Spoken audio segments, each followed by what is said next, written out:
सर्वांना नमस्कार. Rudra Damini love स्टोरीचे 55 episode यापूर्वीच अपलोड केलेले आहेत. कृपया ते सर्व एपिसोड ऐकण्यासाठी आपल्या चॅनलला भेट द्यावी आणि हे सगळे एपिसोड तुम्हा सगळ्यांना प्लेलिस्टमध्ये सलग ऐकायला मिळतील. आता विशाल सकाळी सकाळी त्याच्या घरी आला आणि म्हणाला, आई खूप भूक लागली आहे, खायला दे ना काहीतरी. आई म्हणाली, विशाल काहीतरी म्हणजे काय रे, आता नाश्ता देते ना मी तुला करून, नाहीतर पोळी भाजी बनवते, पोटभर खा म्हणजे दिवसभर कटकट नाही. तो म्हणाला, आई अगं वेळ नाही, पोलीस स्टेशनला जायचं आहे, उशीर होतोय. आई आश्चर्य वाटून म्हणाली, विशाल तू आत्ताच पोलीस स्टेशनवरून आला आहेस ना, मग अजून काय घाई करतोस, तिथंच जायची. तुझं घर हे आहे आणि ती काम करण्याची जागा आहे, हे लक्षात ठेव. पण तू तर असं वागतोस जणू काय तू इथे काम करत आहे आणि ते तुझं घर आहे. घर कमी आणि पोलीस स्टेशनला जास्त दिसतोस तू. आता विशाल रात्री सोफ्यावर बसून अखडलेलं अंग ढिल्ल करत हसून म्हणाला, आई तू पण ना, काहीही काय बोलतेस ग तू. आई म्हणाली, नाहीतर काय, अरे रात्रभर जर तू असं पोलीस स्टेशनमध्ये थांबशील तर उद्या तुझी होणारी बायको काय म्हणेल सांग बरं. आणि कुणाला आवडेल असा नवरा रात्रभर बाहेर थांबलेला. आणि तू जर बायकोला वेळ नाही दिला तर मुलं कशी होतील, आणि जरी कशी तरी मुलं झाली तर ती बिचारी रात्रभर एकटी कशी सांभाळेल त्यांना सांग बरं तूच. अरे किती सांभाळावं लागतं लहान मुलांना, माहीत आहे का तुला. रात्री अपरात्री काही झालं तर, काही एमर्जन्सी आली तर विचारूच नकोस. मी हे सगळं एकटीनं भोगलं आहे म्हणून म्हणते. तुझे बाबा इथे नसायचे आणि तुम्हाला वाढवताना मला किती हाल सहन करावे लागले आहेत ते मलाच माहीत आहे. आणि तूही तसाच निघालास तुझ्या बाबांसारखा देशप्रेमी. आम्ही बायकांनी किती सोसायचं, तूही तसाच करशील तर ती बिचारी काय करेल. आता आई तर खूप पुढचा विचार करत होती. विशाल खूप हसला आणि म्हणाला, ए आई ग, अगं थांब थांब, इतकी कुठं धावत निघालीस तू, इथं अजून माझ्या लग्नाचा पत्ता नाही आणि तू तर डायरेक्ट मांडीवर नातवंड खेळवायचे स्वप्न बघत बसलीस.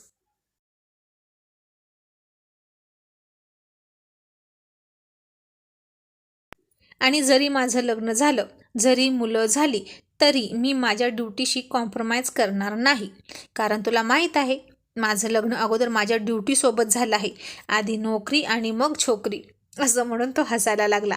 इतक्यात बाबा आले आणि म्हणाले, काय चिरंजीव आज खुश दिसताय अगदी, काय भानगड काय आहे, आणि रात्री का घरी आला नाही. आई म्हणाली, कशाचा खुश, चेहरा बघा कसा आळसावलेला दिसतोय, असं वाटते की रात्रभर झोप नाही लागली त्याला. आणि कशी लागेल म्हणा झोप त्या पोलीस स्टेशनमध्ये, ती काही झोपण्याची जागा आहे का.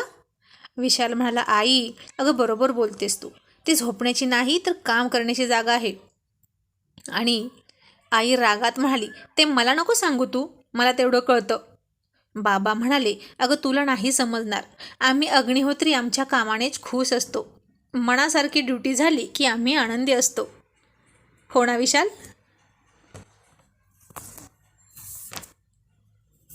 आणि आई म्हणाली, हो का, मग आता तरी कशाला घरी यायचं म्हणते मी, तिथंच राहायचं की. आईच आठवण करून डबा घेऊन आली असती ना तिकडे. विशाल म्हणाला, आई अगं नको चिडू. ती म्हणाली, चिडू नको तर काय करू, अजून घरात पाऊल ठेवलं नाही तोपर्यंत लगेच निघालास. आणि एक सून करून आण म्हणते तर तेही आणत नाहीस. इथे मला दिवसभर घरात करमत नाही. आणि तो म्हणाला, आई अगं मी पोलीस स्टेशनमध्ये नव्हतो रात्री. आई म्हणाली, मग कुठे होतास, तुझा फोनही लागत नव्हता, खूप पाऊस आहे म्हणून मला वाटलं की तू तिथेच होतास. आणि बाबा म्हणाले, आणि आजही अतिवृष्टीचा इशारा दिला आहे, पुढचे 4 दिवस.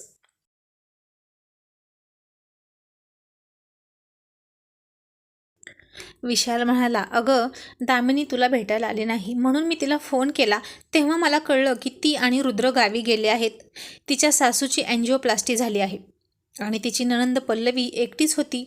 आणि आई आश्चर्यानं म्हणाली, काय, पण तिला एकटीला सोडून कशी काय गेली दामिनी, तिला काही कळतं की नाही, आणि तिच्यासाठी केअरटेकर नाही का घरात. विशाल म्हणाला, नाही ना, तुझा जावई खूप स्वतःला शहाणा समजतो, पण त्यालाही एवढं कळत नाही का एखादी केअरटेकर ठेवावी.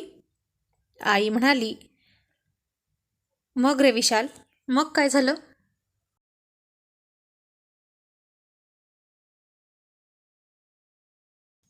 आणि विशाल म्हणाला, मग फोनवर मी त्यांचा आवाज ऐकला रडण्याचा आणि गेलो त्यांच्या घरी, तर ती बिचारी जमिनीवर पडली होती ग आई. मी नसतो गेलो ना तर रात्रभर तिला तिथंच बसावं लागलं असतं. मला खूप वाईट वाटलं तिचं. आई कळवळून म्हणाली, आई ग, किती ते हाल एखाद्या जीवाचे. पण तिचं ऑपरेशन कधी आहे? तिचं ऑपरेशन झालं तर ती तिच्या पायावर तरी उभा राहील ना. आणि कसलीही दामिनी आपल्याला फोन करून सांगायला काय झालं होतं तिला. आता येऊ दे तिला परत. चांगला जाब विचारते मी तिला. इतका हलगर्जीपणा करतात का? मान्य आहे की सासूची तब्येत पण ठीक नव्हती. काही सुचलं नसेल त्या दोघांना, पण अजून तरी बघ ना, एकही फोन केला नाही तिनं आपल्याला. विशाल म्हणाला, अगं ते दोघेसुद्धा तिकडेच अडकून पडले आहेत. खूप पाऊस झालाय, पूर आलाय ना त्यांच्या गावाकडच्या नदीला. आता 4-5 दिवस तरी ते येऊ नाही शकणार, पूर परिस्थिती ओसरेपर्यंत. आणि आई म्हणाली, मग रे विशाल, आता पल्लवीचं कसं होणार? विशाल म्हणाला, सध्या तरी त्यांची शेजारीण त्यांची काळजी घेते. आई म्हणाली, अरे पण रात्रीचं काय, एकटी आहे बिचारी. विशाल म्हणाला, मला काय वाटतं नाही, एखादी लेडी कॉन्स्टेबल ठेवू का त्यांच्या मदतीला तिथे? बाबा म्हणाले, हो तसंच कर, म्हणजे तिची सोयही होईल आणि सेफ्टीसुद्धा होईल. विशाल म्हणाला, चालेल. आता पोलीस स्टेशनला गेलो की पाठवतो एक कॉन्स्टेबल. पण आई, त्यांच्या जेवणाचं काय गं? तू देशील डब्बा बनवून? पण तू सुद्धा आजारी आहेस, तुलाही त्रास होईल ना. आई म्हणाली, त्यात कसला आलाय त्रास, देईन मी डब्बा. पण या पावसामुळे तिच्यापर्यंत डब्बा व्यवस्थित पोहोचेल ना? विशाल म्हणाला, त्याची काळजी तू नको करू, मी पोहोचवतो त्यांच्यापर्यंत डबा. आता बोलता बोलता आईनं 4 पोळ्या आणि भाजी बनवली सुद्धा.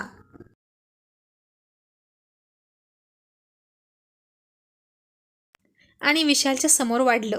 विशाल हसून म्हणाला, आई, किती पण घाई असू दे, पण तू पोटभर खाल्ल्याशिवाय मला कधीच पाठवत नाहीस.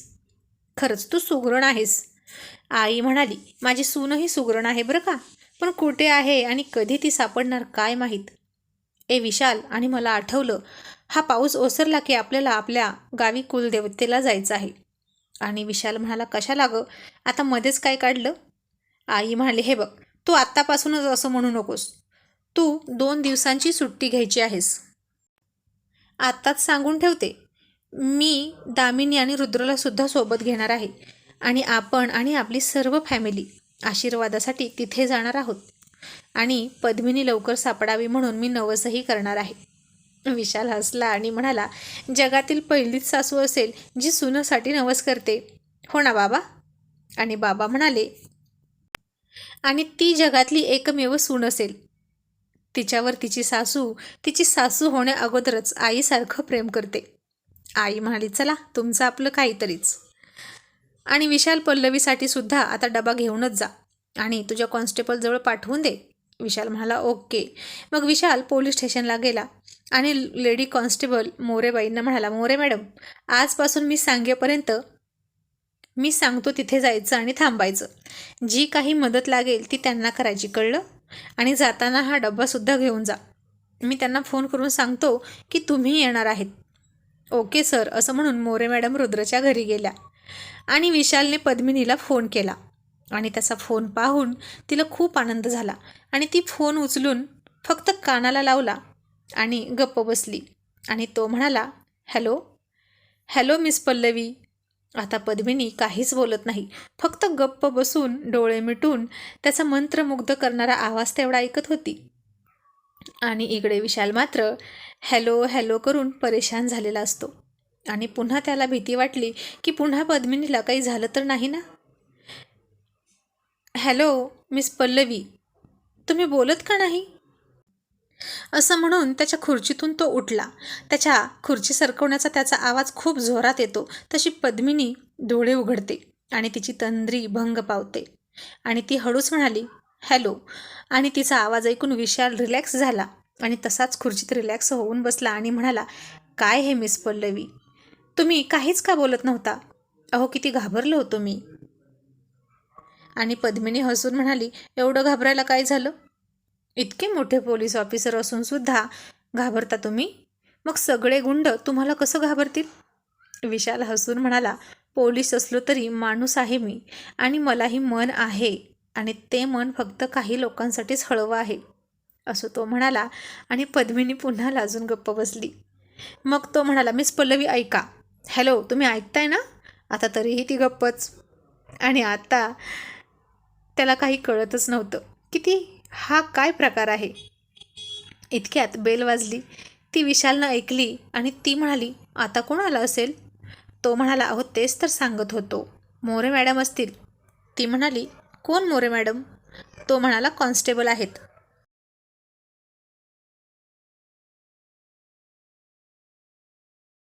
मीच त्यांना पाठवलं आहे तुमच्या सोबतीला. ती म्हणाली, आणि हे सगळं कशासाठी? तो म्हणाला, कशासाठी म्हणजे तुमच्या सेफ्टीसाठी. तुम्ही एकट्याच घरात आहात आणि सतत कोणीतरी तुमच्यासोबत असणं गरजेचं आहे म्हणून. ती हसून म्हणाली, साहेब तुम्ही तर मला VIP पर्सनच करून टाकलीत. अहो कशाला, मी काही इतकी महत्त्वाची आहे का?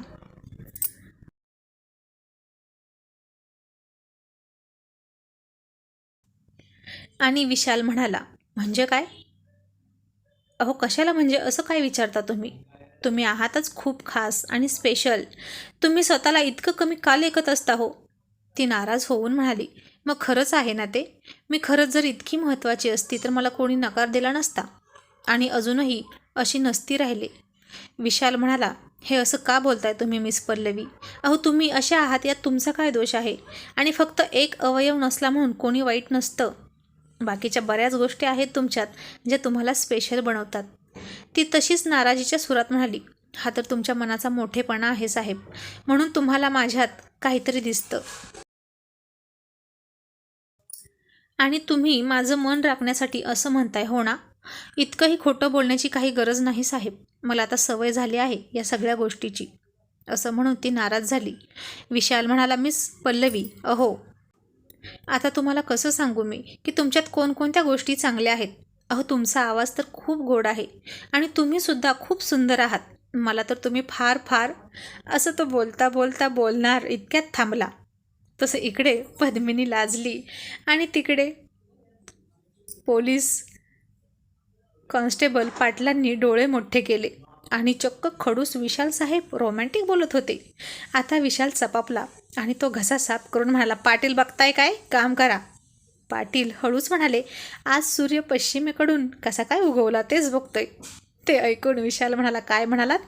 आणि पाटील घाबरून म्हणाले, काही नाही साहेब, काही नाही, कुठं काय, कामच तर करतोय.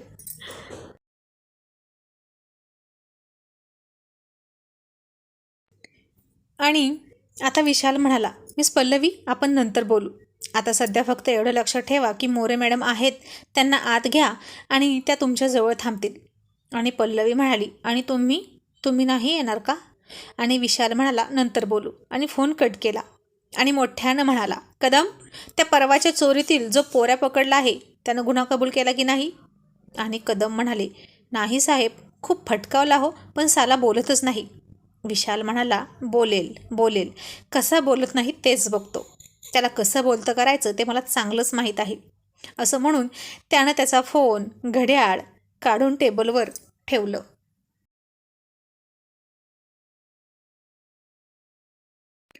त्याची स्टिक हातात घेतली आणि कस्टडीमध्ये गेला. आणि आत गेला. आत गेल्या गेल्या सपासप त्याने त्याच्या पायावर काठीनं मारलं. त्या गुंडाने त्याचा पाय चोळला. खाली वाकून इतक्यात विशालने त्याच्या पाठीवर मारलं. तशी त्यानं पाठ चोळली तसं विशालने पुन्हा त्याच्या पायावर मारलं. असं पाठीवर पायावर मागे पुढे असं करून करून त्यानं त्याला बदड बदड बदडला आणि त्याला खूप बेदम मारला. नक्की कुठून कुठून विशालची काठी त्याच्या अंगावर पडत होती हेच कळत नव्हतं त्या चोराला. आणि तरीही तो बोलत नव्हता. आणि विशाल म्हणाला, कदम, मीठ आणा आणि चटणीचं पाणी. तसं त्या चोरानं घाबरून डोळे मोठे केले. आणि कदम म्हणाले, शहाणा असशील तर लवकर बोल. अग्निहोत्री साहेबांच्या समोर भल्या भल्यांची ओली होते, तू तर खूपच किरकोळ आहेस.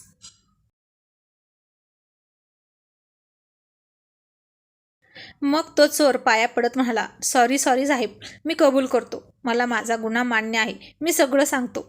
आणि विशाल कठोर आवाजात म्हणाला, तेच तुझ्यासाठी योग्य ठरेल. नाहीतर तुला उलटा टांगून तुझ्या अंगावर मीठ पाणी शिंपडून असा चोपेन ना तुला, आणि मारून मारून इतका सुजवून टाकीन की तुझी बायकोसुद्धा तुला ओळखणार नाही.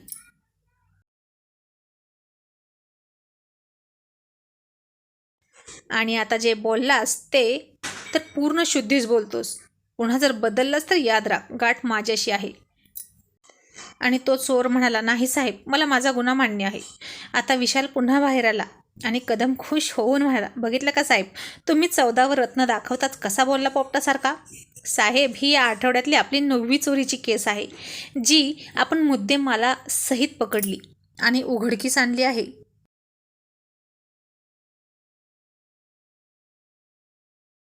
आणि विशाल खुर्चीत बसत हातात घड्याळ घालत म्हणाला, कदम, तरीही चोर चोरी करायचं सोडत नाहीत. या जगातले चोर कधी संपणार आहेत कुणास ठाऊक, असं पाटील म्हणाले. आणि विशाल म्हणाला, पाटील, चोर संपले तर पोलिसांची काय गरज? मग तुम्हाला नोकरी तरी कशाला मिळेल ना. चोर आहे म्हणून आपली गरज आहे. लक्षात ठेवा, पिक्चरमधल्या हिरोला किंमत कोणामुळे असते तर विलनमुळे. विलन नसता तर हिरोला कोणीच डोक्यावर घेतला नसता. पाटील म्हणाले, हे वाक्य तुम्ही खरं बोललात हा साहेब. आणि सध्या तर तुम्ही इथले हिरो आहात. हे बघा साहेब, एक लेटर आलं आहे कॉलेजचं, तुम्हाला लेक्चरसाठी बोलावलं आहे. विशाल म्हणाला, बघू, आणा इकडं. त्या कॉलेजच्या प्रिन्सिपलचं आणि माझं फोनवर बोलणं झालं होतं, त्यांचंच लेटर असेल. आणि असं म्हणून विशाल कामाला लागला.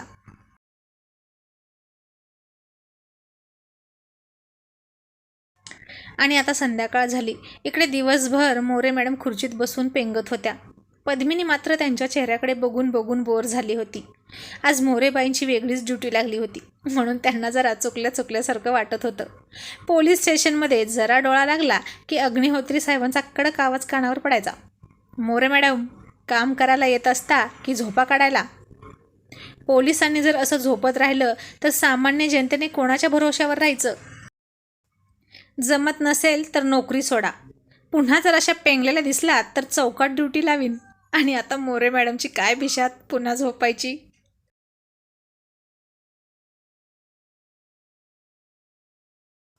आता संध्याकाळ झाली आणि तिने फोन केला आणि म्हणाली, साहेब, माझं लहान बाळ घरी आहे, मी रात्री इथं कशी थांबू आणि माझी ड्युटी पण संपली आहे. आणि विशाल म्हणाला, ठीक आहे, तुम्ही निघा. आणि मग तिने पद्मिनीला सांगितलं की मी आता निघत आहे आणि ती निघून गेली. आता पद्मिनीनं विशालला फोन लावला, तो येणार आहे की नाही हे विचारायला. तिला तर आता त्याचे वेधच लागले होते, पण फोन लागलाच नाही. बाहेर धो धो पाऊस कोसळत होता. तसाच आता विशालने आईला फोन करून सांगितलं की आई, मला आजही इकडेच थांबावे लागेल, काय करू? आई म्हणाली, हरकत नाही, तू थांब, पण तिला एकटीला सोडू नकोस.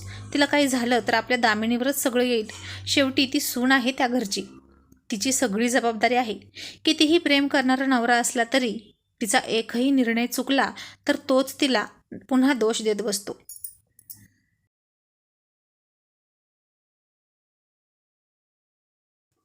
आणि विशाल म्हणाला, ठीक आहे. आणि मग आई म्हणाली, विशाल, पण जेवणाचं काय रे? विशाल म्हणाला, आज आई बाहेरून ॲडजस्ट करतो. आणि विशाल पुन्हा रात्री 9:30च्या दरम्यान घरी आला. पद्मिनीने दरवाजा आज लावलाच नव्हता, फक्त पुढे ढकलला होता. तो येतो म्हणाला होता म्हणजे नक्की येणार याची तिला खात्री होती. पद्मिनी खिडकीतून तो पाऊस पाहत होती आणि तिने मोबाईलवर म्युझिक ट्रॅक लावलं होतं आणि नुसतं म्युझिक वाजत होतं आणि ती गाणं गुणगुणत होती. ही तिची सगळ्यात आवडती सवय. रुद्रनं तिला शिकवलं होतं की म्युझिक लावायचं आणि आपला आवाज मिसळून गाणं म्हणायचं. यामुळे तिचा दिवसभर खूप विरंगुळा व्हायचा. आणि तिच्यासमोर धो धो पाऊस कोसळत होता. पाण्याचे थेंब जमिनीवर पडून उड्या मारत होते. तिला कळतंय असं ती कधी पावसात मनसोक्त भिजलीच नव्हती, नाचली नव्हती. लहानपणीच जो काही आनंद घेतला होता तेवढाच. आणि समोर नाचणाऱ्या थेंबांना पाहून तिला कालचा पावसात भिजलेला विशाल आठवत होता. त्याची मिठी, त्याच्या बोटांचा स्पर्श तिला आठवत होता. ते सगळं तिला कालचं आठवत होतं, कारण हा तिला झालेला पहिला परपुरुषाचा स्पर्श होता आणि तो कायम लक्षात राहत असतो. आणि तो पद्मिनीच्या लक्षात राहणार होता.